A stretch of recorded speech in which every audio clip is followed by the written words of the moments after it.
어제 하루 코로나19 신규 확진자 2,344명 발생했습니다. 사흘 연속 2,000명대 중반을 이어가고 있는 상황입니다. 자, 수도권 중심으로 한 확산세는 계속되고 있고 이런 가운데 방역 당국은 비상계획 상황에 대한 세부 기준을 논의하고 있습니다. 한편 백신 미접종 연령층이 낮아지면서 어린이를 대상으로 한 코로나19 백신 접종에도 관심이 모아지고 있는데요.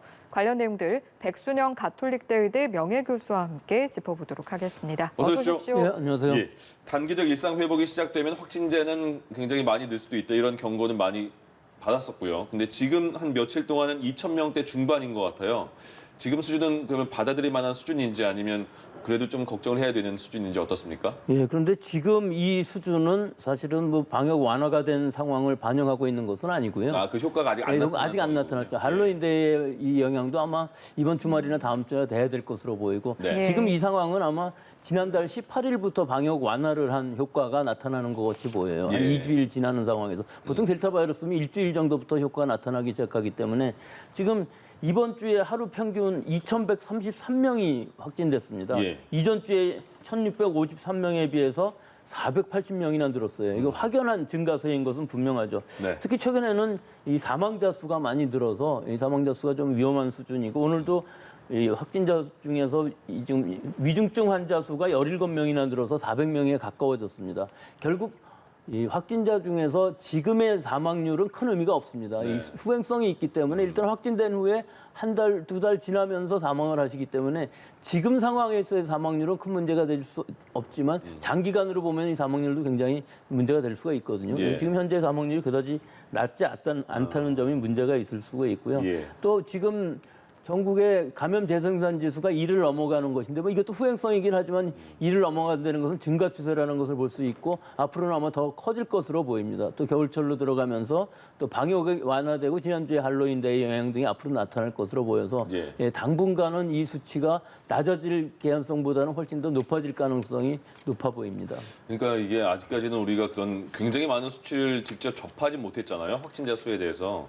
근데 방역 당국도 뭐 5,000명, 그다음에 많게는 뭐 25,000명까지 경고까지 한 상태인데 그렇게 만 단위까지 늘어날 가능성도 있는 겁니까? 뭐 가능성은 있죠. 예. 예, 싱가포르나 이런 나라들 방역을 완전히 하는데도 예방 접종률이 80%를 넘어가는데도 불구하고 뭐 수천 명씩 나오는 건 우리나라에도 수만 명이 나올 수 있다는 것을 뜻하지만 예. 과연 우리나라에서 그런 숫자를 볼 수 있을 건가 하면은 그건 굉장히 회의적이긴 하지만 적어도 뭐 10,000명 이하의 수준에서 천천히 간다면 큰 문제가 없어요. 예. 이 속도의 문제이지 뭐 갑자기 지금 5,000명이 나온다 그러면은 확진자 중에서 위중증 화율이 높아지게 되면은 감당 못할 것이고 네. 이것이 천천히 가면서 사람들이 감염이 되고 면역력이 점점 획득이 된다면은 연착륙이 가능한 것이기 때문에 예. 얼마나 긴 시간 동안에 그 숫자를 보냐가 문제인 것이죠. 사실은 절대적인 숫자는 큰 문제가 아닙니다. 내년 봄쯤 돼서 3만 명 나왔는데 뭐 하루에 10명 이하 사망한다면 그건 뭐 독감보다는 못한 수준이지만 네. 지금은 그렇지는 않다는 것이죠. 지금의 사망률이라는 것은 6월 이후에 한 0.4% 정도 되기 때문에 독감의 4배 이상 됩니다. 그래서 아직은 관리 가능한 수준은 아니다. 예. 갑자기 많이 늘어나면 위험할 수 있는 상황이다 하는 것이 지금의 유행 수준이고 이것이 연착륙되기 위해서는 이번 달이 굉장히 중요하겠죠. 그러면 천천히 증가하는 거는 관리가 가능하다고 말씀하셨으면 천천히 증가하는 경우와 빨리 증가하는 경우는 어떤 차이 때문에 나는 거예요? 천천히 증가한다는 의미는 우리 예방접종률이 높아지면서 감염되는 사람들이 천천히 감염이 되면서 면역력을 획득한다면은 네. 우리가 예를 들어서 예방접종률이 85%까지는 갈 수 있을 것으로 보이거든요. 예. 그럼 나머지 한 5% 정도는 자연 감염들에 의해서 우리 국민들의 유행 상황에 따라서 가볍게 앓거나 혹은 위중증으로 간다 할지라도 이 숫자가 점점 낮아질 수 있는 것이죠. 그렇기 네. 때문에 이 속도 얼마나 빨리 유행이 감소될 수 있느냐 하는 것도 중요하지만 위중증화율, 사망률이 얼마나 떨어질 수 있느냐 이것이 방역 완화의 최대 관건이거든요. 예. 그렇기 때문에 지금 제일 주의해야 될 것은 사실은 확진자가 얼마나 늘어나느냐가 아니라 위중증 환자 입원율, 사망자 숫자를 얼마나 잘 조절할 수 있느냐 하는 것인데 지금 상황은 아직 위험하기 때문에 시간이 감에 따라서 이것을 떨어뜨릴 수 있어야 되기 때문에 지금 미접종자인 경우는 1,000만 명이 넘거든요. 네. 어차피 또 18세 이상인 경우만 해도 500만 명이 넘기 때문에 이분들이 감염이 점점 더 많아질 수밖에 없는 상황에서는 이것이 연착륙되기 위해서는 서서히 감염이 되어 가야 된다 하는 것과 예방접종률 또한 높여야 되고 추가 접종도 필요한 것이 지금 고령층에서의 면역력이 떨어지고 있고 있고 겨울철로 가면서 위중증 환자들이 많이 나오고 있고 사망률이 높아지는 상황이거든요. 예. 그러니까 이것을 줄이기 위해서는 추가 접종이라든지 여러 가지 상황들이 다 맞아야만 연착륙이 가능한 것이지 지금 당장 5천 명 늘어난다면 이건 굉장히 위험한 것이죠. 예. 위중증과 사망률이 관건이라고 말씀을 해주셨는데 실제로 정부도 다음 주 화요일부터는 이 지표를 우선순위로 발표를 하겠다 이렇게 이야기를 했거든요. 사망자 수 같은 경우에 어제 이제 역대 두 번째로 높은 수치를 보이기도 했는데 앞으로 좀 어떨까요? 확진자처럼 당분간 늘어나는 추이일까요? 글쎄요, 당분간은 좀 늘어날 것으로 보입니다. 예, 지금 우리가 예방접종이 없었던 1월 달에는 사망률이 3%였었어요. 네. 근데 지금의 누적 치명률은 0.78%거든요. 예. 6월 달이 지나가면서 우리가 예방접종률이 고령층들, 고위험군에서 다 접종이 되면서부터는 6월 이후로는 0.35% 정도였었는데 이것이 최근에 와서 늘어나서 0.4%까지 올라갔습니다. 특히 10월 달에 굉장히 많은 사망자가 나왔거든요. 하루에 10명 이상씩 나왔기 때문에 지금 이 사망률을 계속 유지한다면은 사실은 3천 명 이상 넘어가면서 위중증 환자 사망자 수가 좀 관리 가능하지 않은 범위까지 갈 수가 있는 상황이긴 하지만 예. 또 이것이 일시적인 상황일 수도 있는 것이 점점 더 우리는 예방접종률은 늘어갈 수밖에 없는 것이고 또 확진자 수라는 것도 사실은 미접종 상태인 17세 이하의 청소년들이 굉장히 많이 늘어나고 있지 않습니까? 네. 최근의 경향을 보면은 이 젊은 층에 있어서 사망률은 굉장히 낮은 것이기 때문에 확진자 수는 많이 늘어나더라도 사망률은 떨어질 수는 있죠. 하지만 예. 관건은 60대 이상에서 확진자가 많이 나오고 80대 이상이 대부분 사망하시기 때문에 이 연령층에서는 미접종자뿐만 아니라 돌파 감염에 의해서 위중증으로 가는 경우도 많기 때문에 이런 부분들이 완화가 돼야만 즉 숫자가 줄어들어야만 우리가 방역 완화를 할 수 있는 것이지 지금 상황에서 그것이 급격히 늘어난다면 위험한 것이기 때문에 전체적으로 다 속도의 문제입니다. 방역 완화도 얼마나 천천히 우리가 이 지표들을 잘 확인해가면서 갈 수 있느냐 하는 것이 관건인 것이고 예. 확진자의 수, 사망률 이런 것들도 급격히 늘어나지만 않는다면 충분히 대비 가능하긴 하지만 이것이 급격히 늘어나는 것이 문제일 수가 있는데 지금 상황만을 보면은 그렇게까지 위험한 건 아닌 것으로 보입니다. 지금 예. 이 주중에도 2,000명대에서 더 확실하게 늘어나는 건 보이지 않는데 네. 이제 문제는 이번 주말 효과 진단 검사 수가 줄어드는 주말 효과가 지나면서 다음 주 수요일 정도부터 얼마나 늘어나느냐 이것이 한 3천 명 정도 돼서 멈춰주느냐 예. 아니면 이것이 폭발적으로 늘어나느냐 하는 것이 지금으로서는 관건이라고 할 수 있지만 이것이 서서히 늘어나면서 11월이 지나고 2단계로 들어가는 수순이 가능하다면은 충분히 방역 완화도 가능하고 우리의 예. 의료 체제 또 역학조사 체제도 충분히 대응 가능하다고는 봅니다만 아직까지는 변수가 너무 많아서 과연 얼마나 될 것인지 예상은 좀 어려운 상황입니다. 예. 예. 의료체계 대응과 관련해서 방역당국이 현재 감당할 수 있는 일일 확진자의 한계치 5천 명이라고 이야기를 했는데 그러면 역으로 이제 추측을 해본다면 5천 명이 발생을 했을 때 중환자가 일정 수가 발생을 하고 거기에 대해서는 어떤 병상 확보나 관리에 있어서도 좀 준비가 됐다 이렇게 추측해 볼 수 있는 겁니까? 글쎄요, 저는 그 숫자 자체가 전체적으로 봤을 때 상당히 지금 애매한 부분이 많습니다. 재택 치료를 하는 부분들 또 이 치료센터인 경우에 있어서도 생활치료센터가 지금 점점 줄어들 것으로 보이는데 아직까지는 안 줄이고 있거든요. 네. 근데 하루에 5천 명씩 나온다 그러면은 생활치료센터는 분명히 모자랄 것이고 재택치료가 그럼 확실히 지금 잘 준비가 되어 있느냐 하면은 좀 모자라는 부분이 많고 해서 예. 5천 명 이상이 나오게 되면 재택 치료를 하다가 사망하시는 분이 나올 수 있는 개연성이 충분히 있어서 이런 부분이 잘 돼야 될 것으로 보이고요. 네. 지금 중환자 병상인 경우에 있어서도 사실은 대학병원 같은 데에 있는 중환자 병상들을 확보는 해놨습니다만 과연 그게 쓸 수 있는 것인지 허수가 굉장히 많을 수가 있어요. 1,000병상 이상 되고 지금은 한 46% 정도 사용을 하고 있다거나 하는 가동률이 46% 정도는 된다고 하는데 네. 서울 수도권의 경우는 그렇지도 않아요. 한 60% 가까이 올라가 있는 상황이기 때문에 이것이 지금도 좀 위험한 상황이거든요. 그럼 과연 1,000명까지 갔을 때 2배라 그러면 거의 1,000명 가까이 가능해질 것으로 보이는데 이 가능한 병상이 과연 1,000병상 이것이 확실하게 쓸 수 있는 인력이라든지 장비라든지 병상이 다 확보가 되어 있는 상황이냐 하는 것을 좀 더 철저히 하는 것이 중요하기 때문에 예. 숫자상의 문제라기보다는 좀 더 내실을 기해서 확실하게 쓸 수 있는 병상 특히 전담병원 병상 같은 경우 5천 명 이상 생긴다 그러면 입원하는 사람들도 많이 생길 수밖에 없기 때문에 예. 전담 병상의 확보도 지금 확실하게 해놓을 필요가 있고 특히 서울 수도권이 지금 80% 이상 80% 가까이까지 지금 유행을 주도하고 있는 상황이기 때문에 서울 수도권에 있어서의 병상 확보라든지 대책 치료가 뭐 제일 병상 같은 거 또 재택 치료 잘 되어 있기는 하지만 좀 더 철저히 해야 될 시기라고 봅니다. 단계적 일상 회복 첫 번째 단계가 지금이고 최소 6주가 지나서 확인한 다음에 2단계, 그다음에 최소 6주 지나고 3단계 이렇게 나아가는 거잖아요. 근데 지금 상황에서 정부가 지금 상황에서 조금 더 걱정스러운 상황이 되면 비상 계획을 어떻게 발령할까 지금 논의 중이다 이렇게 말하는데 어떤 상황이 되면 이렇게 이 지금 단계적 일상 회복을 멈추고 비상 상태로 가는 거죠? 저는 모든 지표 다 그렇다고 봅니다. 네. 예, 일단은 확진자 수도 중요하지 않다고는 하지만 이게 급격히 늘어나면 곤란하거든요. 예. 그러니까 늘어나는 속도가 어떻게 되느냐가 굉장히 중요할 수가 속도가 있고요. 굉장히 중요하네요. 속도가 굉장히 중요합니다. 예. 속도에 따라서 지금의 지표들, 즉 위중증화율, 사망률이 거의 그대로 지속될 수밖에 없기 때문에 속도만 천천히 갈 수 있다면 큰 문제가 없지만 네. 이 속도가 갑자기 빨라진다든지 예. 또는 위중증 환자 수가 갑자기 늘어난다든지 또는 이 유행 상황 자체가 이 통제할 수 없는 범위까지 갑자기 늘어나는 지역들이 생긴다든지 하면은 그 지역이 아마 서울 수도권이겠지만 예. 이런 부분에 있어서는 일단 비상 체제로 돌아가야 되겠죠. 예, 알겠습니다.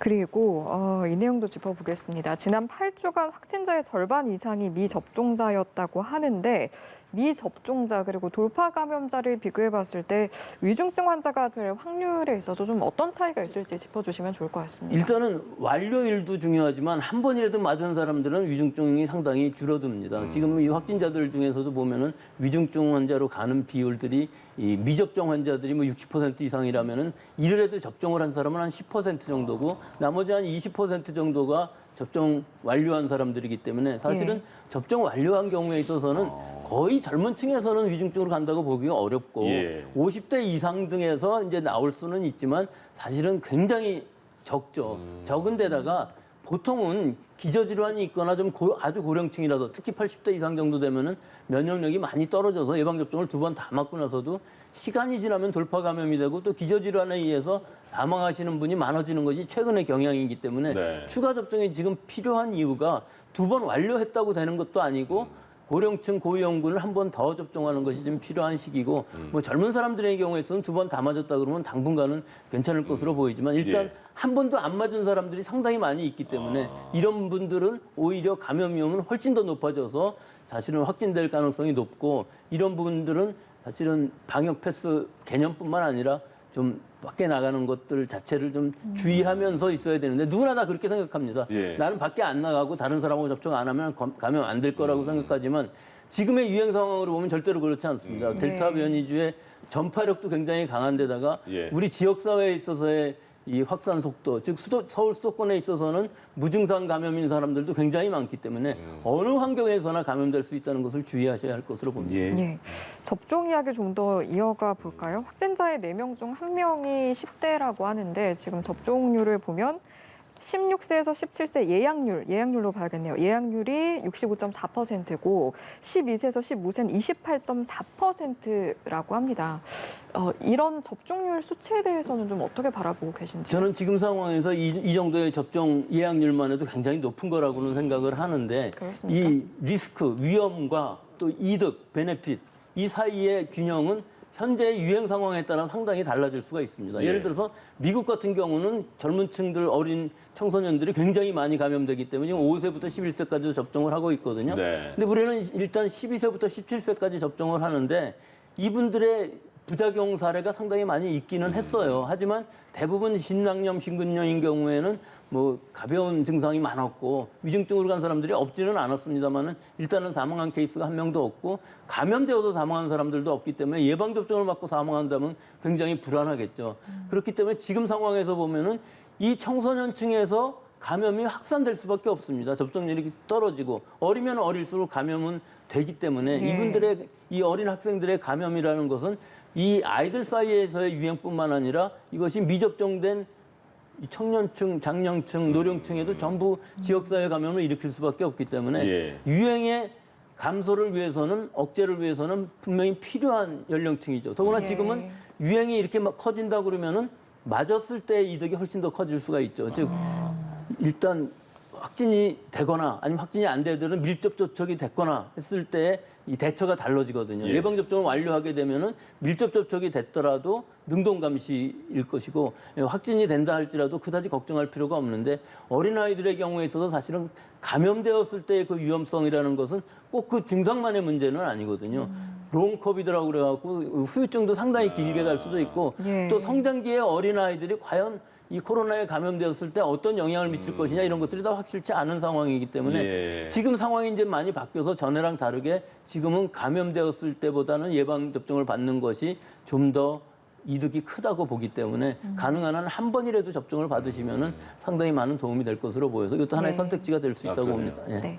앞서 심근염, 심낭염 이야기가 나온 김에 어떤 증상이 나왔을 때 의심을 해볼 수 있고 또 이제 그 증상이 나와서 됐다고 하더라도 치료는 좀 수월하게 이루어질 수 있는지요? 그렇죠. 이게 지금 젊은 층 같은 경우만 해도 성인이 됐을 경우에는 금방 증상을 느낄 수가 있는데 예. 어린아이들은 더구나 좀 어렵죠. 표현하기도 어렵고. 일단 접종을 받은 후에 4에서 한 4주 사이에는 4일에서 4주 사이에는 네. 가슴에 어떤 통증 또는 두근거림, 뭐 이상한 죄 있는 느낌, 모든 가슴에 쪽에 이상이 생긴다면 부모님한테 바로 얘기하고 바로 진단받을 수 있도록 그 증상이 가볍다 할지라도 일단 조금 이상하다 하면은 바로 진단을 받고 치료를 받으면 가볍게 나올 수가 있지만 이것이 네. 사망하는 케이스가 나오는 것은 모르고 있으면서 굉장히 심한 격렬한 운동을 했다든지 했을 때 사망 케이스가 나올 수도 있기 때문에 이것을 예. 막기 위해서는 어린아이들의 그 접종 후 예후를 관찰을 잘 하셔서 예. 부모님들도 계속 물어보시고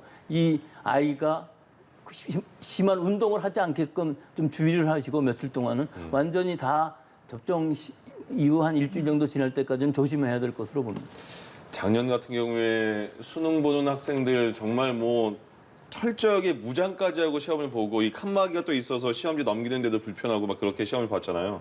이제 18일 날 수능 시험이 또 다가왔습니다. 이번 수능 시험에 정부가 스터디 카페, 뭐 PC방 집중 단속한다고 하던데 이제 학생들도 굉장히 조심스러울 거 아니겠습니까? 걸리면 어떡하지 마 이렇게 조마조마할 텐데 어떤 걸 학생들이 좀 조심해야 될까요? 또 집에서도 조심해야 될 부분이 있을 거고요.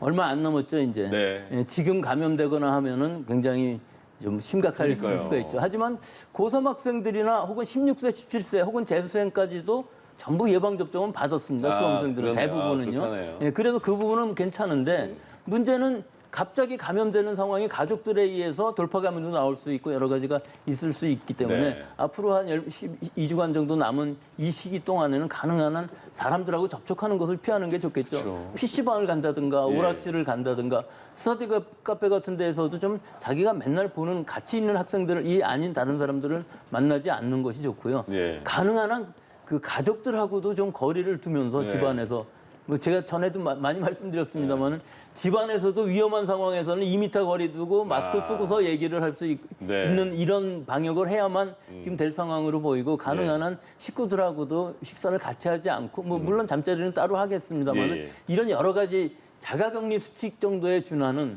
이런 것들을 지금 한 2주일 동안 해야 확진되는 일이 안 생길 가능성이 굉장히 낮아질 것으로 보이는데 예. 일단은 뭐 예방 접종들을 다 했기 때문에 큰 문제는 없어 보입니다만 그 중에도 예방 접종을 안 한 학생들도 분명히 있는 것이기 때문에 예, 이런 부분들은 조심해야 되겠습니다. 2주만 조금 더 참으시고 이번 수능에는 이런 칸막이는 없앤다고 하네요. 그리고 이제 점심시간에만 이렇게 세 구역에 칸막이만 하고 식사를 한다고 하니까 조금만 더 버티시고 좋은 결과 나오면 좋겠습니다. 예. 부스터샷 접종 이야기도 한번 해보도록 하겠습니다.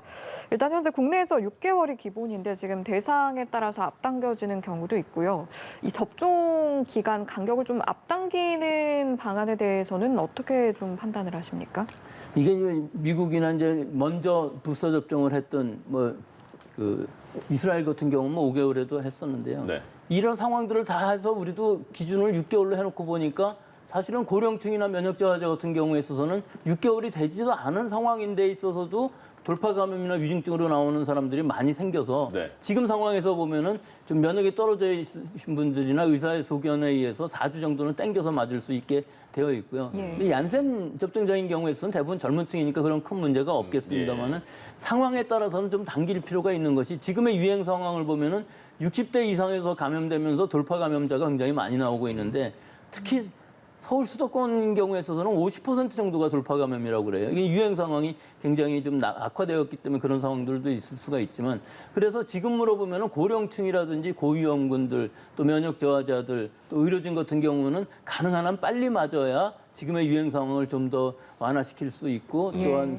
피해를 줄일 수 있는 상황이 될 수밖에 없기 때문에 예. 지금의 추가 접종은 시기 자체는 좀 당길 수가 있을 것으로 보이기 때문에 4주 정도 당길 수가 있다고 하고 그 이외에 이제 사람들에 대해서는 아직까지는 우리가 일반 모든 건강한 성인들이 다 추가 접종을 받아야 되는 것은 아니기 때문에 예. 또 시기적으로도 60대 이상들이 접종을 받은 것들이 아직 좀 더 2차 접종 후에 5개월이 되지는 않았어요. 그래서 7월 이후 8월이나 돼서 2차 접종들을 받았기 때문에 예. 60대 이상이라고 해도 건강하신 분들은 큰 문제가 없지만 기저질환이 있고 그러신 분들은 하여튼 자기 차례가 오면 무조건 맞는 것은 물론이고 그거보다 좀 위험하다고 생각하면 조금 더 먼저 맞는 것도 권고드리고 싶습니다. 전체적으로 앞당기기보다는 좀 사안별로 적용하자는 말씀이실까요? 네, 그렇습니다.